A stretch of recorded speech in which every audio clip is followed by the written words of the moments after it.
Ramai yang lebih mengenali Singapura sebagai sebuah pulau besar yang mempunyai pulau-pulau rekreasi dan hiburan sampingan bernama Ubin dan Sentosa.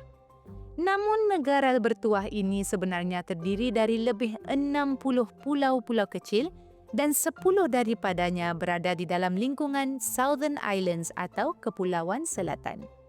Nama-nama seperti Pulau Brani, Pulau Seking, Pulau Sudong, Pulau Bukom, Pulau Semakau, Pulau Sekijang dan Pulau Satumu suatu masa dahulu hidup sebagai perkampungan orang pulau yang membawa 1000 makna dan kisah-kisah unik dan tersendiri.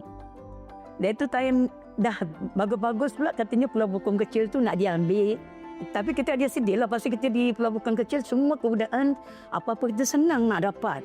Jadi macam dah jadi rutin setiap minggu ataupun kadang-kadang 2 kali sebulan untuk pulang ke pulau. Universal Studio, di situlah tempat yang kita tinggal kampung kat situ. Kalau nak ikutkan sekarang, kalau awak tanya saya nak duduk dekat Pulau Brani balik.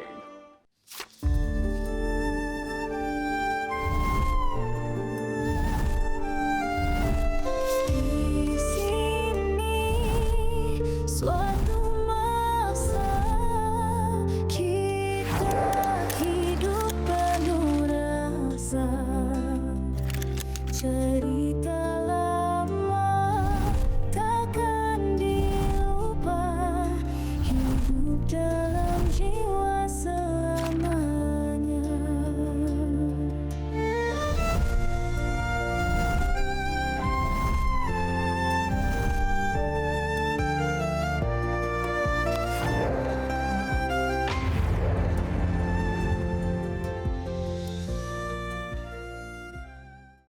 Di sini pada suatu masa, setiap pulau di selatan Singapura ada nadi dan jiwanya.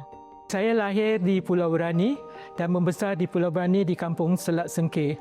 Penduduk kalau di Pulau Brani, Selat Sengkeh ada dalam sekitaran 60 buah keluarga kalau tak silap saya.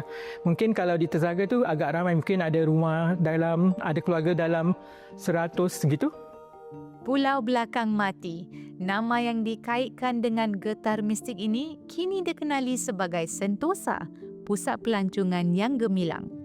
Pada tahun 1970, pemerintah ada anjurkan peraduan untuk menukar nama Pulau Belakang Mati ke nama yang baru. Sebab Pulau Belakang Mati agak negatif lah dari segi nama dan sejarah. Pada tahun 1972 baru dia isytiharkan nama baru Pulau Sentosa. Dalam Sanskrit maknanya Aman Sentosa. Tapi suatu ketika dahulu, ia adalah benteng pertahanan dengan meriam besar menghadap selat dan semangat tenteranya dalam tersemat. Tempat tu dia lanun atau peniaga dari luar negeri, daripada Bugis, dari China. Di situ dia orang untuk dapat berkuasa. Jadi di Belakang Mati tu banyak terjadi peperangan. Ramai yang mati tu kebumikan di Pulau Belakang Mati. Yang kuat atau yang berani, yang menang tu ada yang tinggal di itu Pulau Brani. Sebab ni namakan Berani. Dulu Pulau Bukom besar dikelilingi paya nipa dan hutan tropika. Tetapi pada tahun 1891, keheningannya mula berubah bila salah sebuah syarikat minyak terbesar di dunia menjadikan pulau ini sebagai tapak penapisan minyak yang pertama dan tertua di rantau ini. Sementara itu, Pulau Bukom kecil kekal sunyi, didiami oleh segelintir keluarga nelayan yang hidup sederhana dengan memancing, memungut kerang dan menetap di rumah kayu menghadap laut. Saya tinggal di Pulau Bukom kecil kerana nenek saya dan keluarga nenek datuk semua Pulau Bukom kecil. Bapa saya, ibu saya Pulau Bukom besar. Jadi kami mengunjung bila mana hari Minggu atau hari kelepasan untuk datang.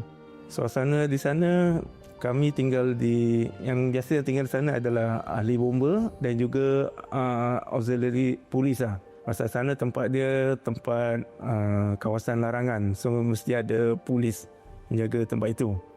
Jadi Mak Ngah tinggal di Pulau Bokong Kecil. Asal Pulau Bokong Kecil lah. Waktu tahun 60. Jadi tinggal Pulau Bokong Kecil ni, umur saya 5-6 tahun. Berpindah ke Pulau Semakau kerana di Pulau Bokong Kecil diambil kan. Jadi waktu itu darjah 1. Jadi pernah sekolah di Sekolah Melayu Pulau Bokong Kecil. Saya sebenarnya dilahirkan di Tanah Besar Singapura, di Hospital Alexandra. Tapi kehidupan saya semasa kecil tu sering dibawa oleh ayah dan ibu saya untuk kembali ke Pulau Sudong. Untuk balik ke Pulau Sudong tu bukan sesuatu yang menggembirakan kerana pada saya terpaksa jauhnya perjalanan ni, tak habis-habis. Macam kita ni budak-budak ni pada waktu tersebut dah sampai ke kerana kami terpaksa pergi ke Jardine Step untuk ke Pulau Bukom, kemudian dari Pulau Bukom naik sampan baru sampai ke Sudong. Apabila kaki ni menjejak saja pasir putih Pulau Sudong, semua kita akan lupa. Pulau Sudong sebenarnya kecil ya. Kemudian telah dibesarkan dan sering kali saya juga lihat latihan bagi helikopter sekitar Pulau Sudong.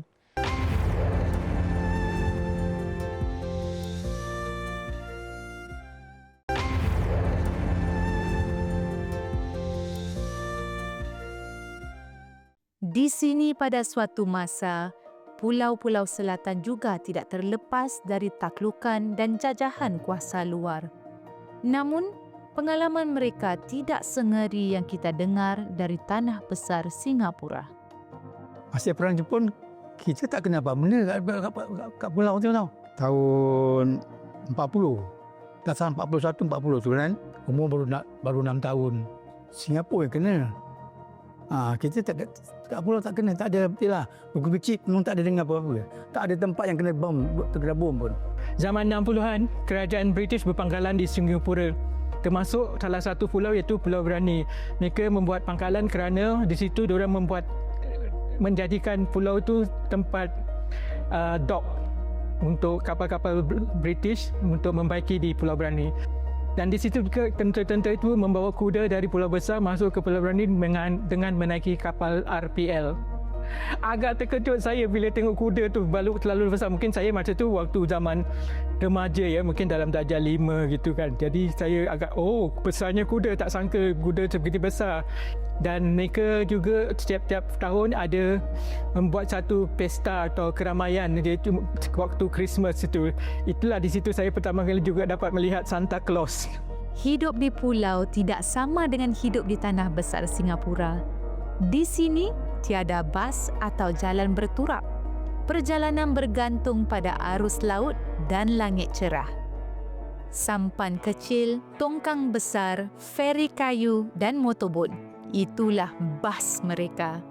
Bergerak dari pulau ke pulau atau dari rumah ke sekolah, bermula dengan langkah ke jati. Saya mempunyai 11 adik-beradik. Dan 4 orang adik-beradik saya yang kakak-kakak saya bersekolah di Pulau Brani. Iaitu ada satu sekolah Melayu, sekolah Melayu Teluk Saga. Dan saya pun tanya kenapa bapa saya mengantar saya di sekolah yang di lain pulau, iaitu Pulau Sekijang Bendera atau sekarang dikenali sebagai St. John Island. Di situ saya menghabiskan zaman persekolahan rendah saya di pulau itu selama 6 tahun. Ada 2 cara saya akan ke Singapura ya. Salah satu, ada satu ferry service yang dikelolakan atau dibantu oleh kerajaan British menjemput kami dari jeti yang di di kampung saya tu, akan membawa kami ke Jardine Step. Saya bersekolah di Labrador Primary School, iaitu di daerah Pasir Panjang. So semasa kami pergi sekolah, kami akan menaiki feri. Perjalanan mengambil masa dalam 30 minit. Kita menaiki feri daripada Pulau Bukom hingga ke Tanjung Belayar. Kehidupan orang pulau pastinya sangat sinonim dengan air. Laut yang terbentang bukan sekadar pemandangan indah, tapi sumber rezeki dan hiburan untuk semua. Kalau kehidupan di anak pulau, kita ada banyak kebebasan. Kita boleh main di laut dan kita boleh bermain di darat juga dan boleh main di dalam hutan. Kerana Pulau Berani pun ada mempunyai hutan yang tidak berapa besar. Kalau orang pulau ni dengan air laut ni macam kawan tu. Pantang tu panggil laut. Kalau air dia kadang-kadang ikut time kan. Kalau air pasang tu kadang-kadang pagi, kadang-kadang tengah hari, kadang-kadang petang. Tapi kalau pagi tu, kalau air dalam, tak payah nak pergi swimming pool lah. Tak tahu pun dia pergi swimming pool. Budak-budak dulu suka berenang. Termasuk Mak Ngah juga lah suka berenang. Tapi semua kecil-kecil pun, macam Mak Ngah pun, sampai sekolah, champion nombor 1, itu berenang. Lawan antara sekolah-sekolah dululah. Seperti saya kata, kita bebas kesana kemari. Apa saja yang kita perlukan, dari baik segi makanan, dari kita riadah ke apa, semuanya ada di sana. Ada padang bola di sana, di Parade Square, padang bola tentera British. Kalau untuk budak lelaki, remaja, kita sentiasa main bola di padang itu. Indah sungguh hidup di pulau. Aktiviti harian mereka sudah tentu sedikit berlainan dari cara permainan warga tanah besar Singapura. Satu aktiviti atau permainan yang mana jika ada turis ataupun mereka yang melawat Pulau Sudong, kanak-kanak di Pulau Sudong ni yang saya lihat dan saya ingat lagi, turis ni akan campak wang-wang shilling. Jadi budak-budak ni, sama ada mereka budak kecil ke ataupun remaja, mereka akan lompat dari jeti dan mereka akan selam dan ambil wang itu. Dia macam tak bersalah gitu budak-budak ni lompat dari jeti. Tapi itu cukup mengembirakan kanak-kanak di pulau tu. Tahun 60-an gitu tak ada TV kan di rumah, semua harapan Balai Rakyat je. Jadi bila petang-petang buka, pukul 6 petang baru buka. Jadi masing-masing pula kalau ada pukul 6 tu semua dah sediakan tikar untuk kita duduk tengok televisyen. Jadi banyaklah aktiviti itu yang tak menggunakan gadget sampai yang sekarang ni anak-anak tak tahu. Jadi orang kalau kita cakap jelon ke teng-teng ke apa dia tak faham. Kalau boleh balik semula kita nak juga di situ. Orang pulau juga bergantung pada keperluan asas yang dibawa masuk dari tanah besar. Dalam pulau tu ada kedai makan, kedai runcit, ada juga kedai fotografi. Tapi untuk keperluan masyarakat di Pulau Belakang Mati agak tidak mencukupi lah. Ramai daripada penduduk Pulau Belakang Mati bekerja di tanah besar Singapura.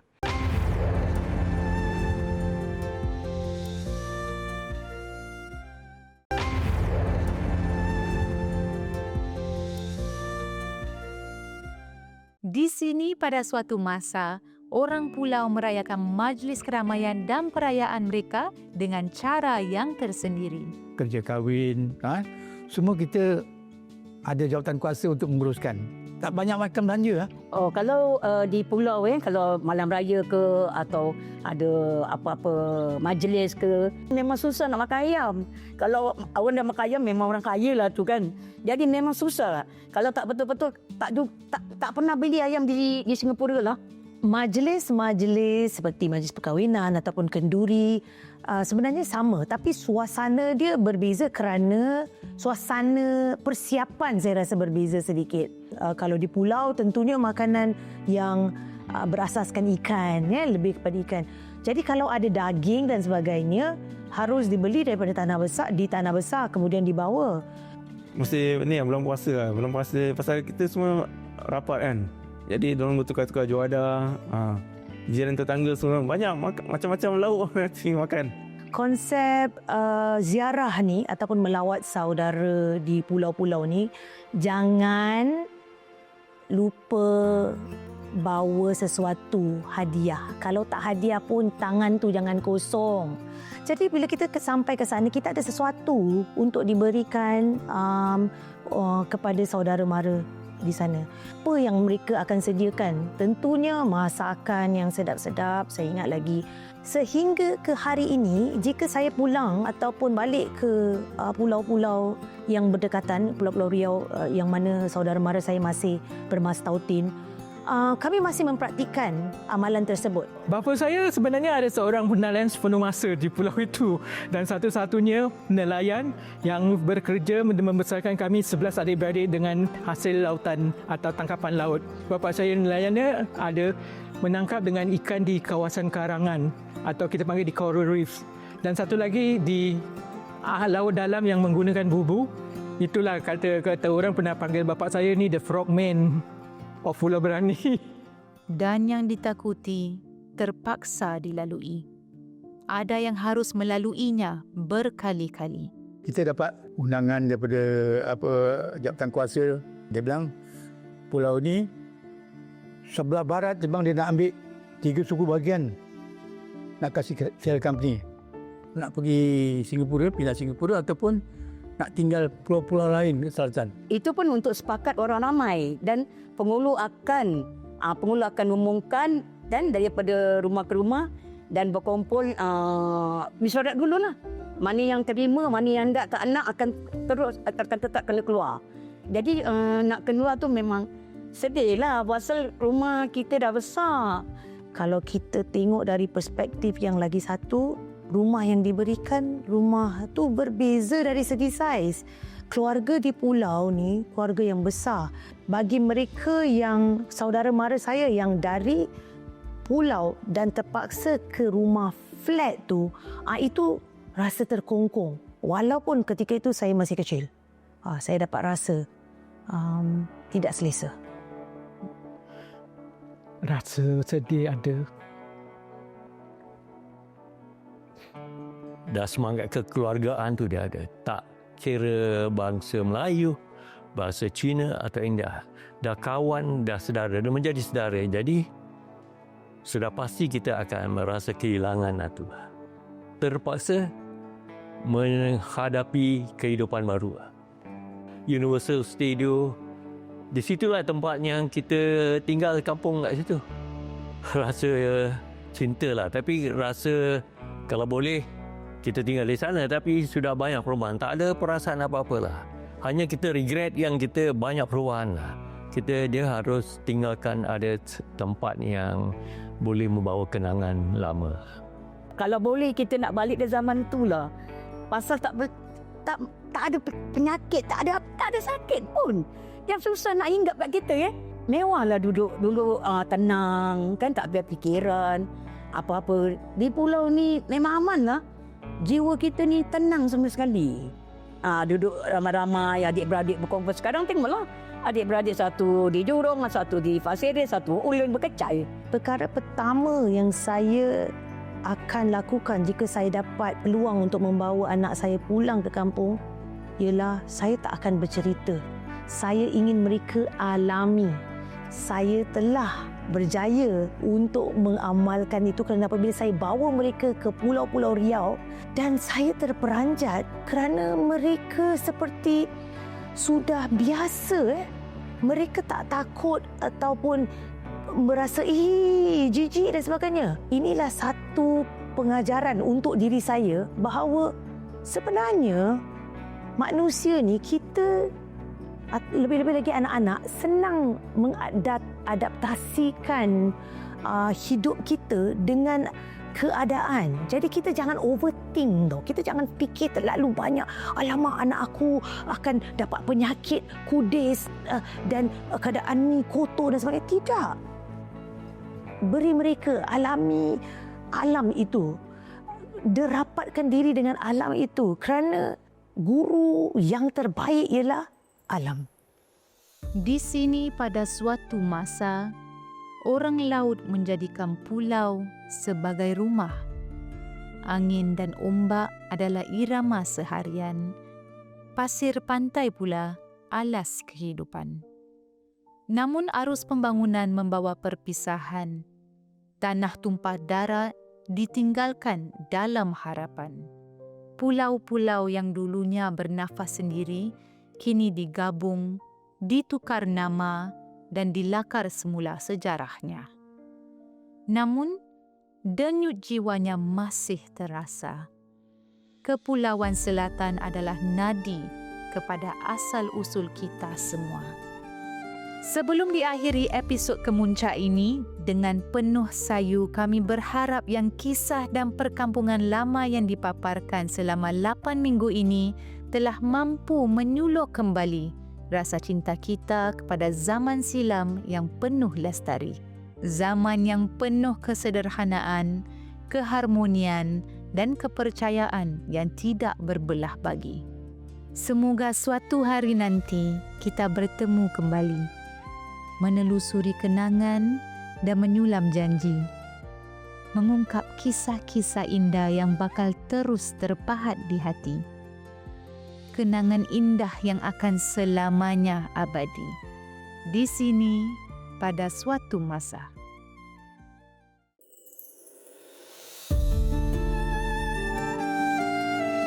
Di sini suara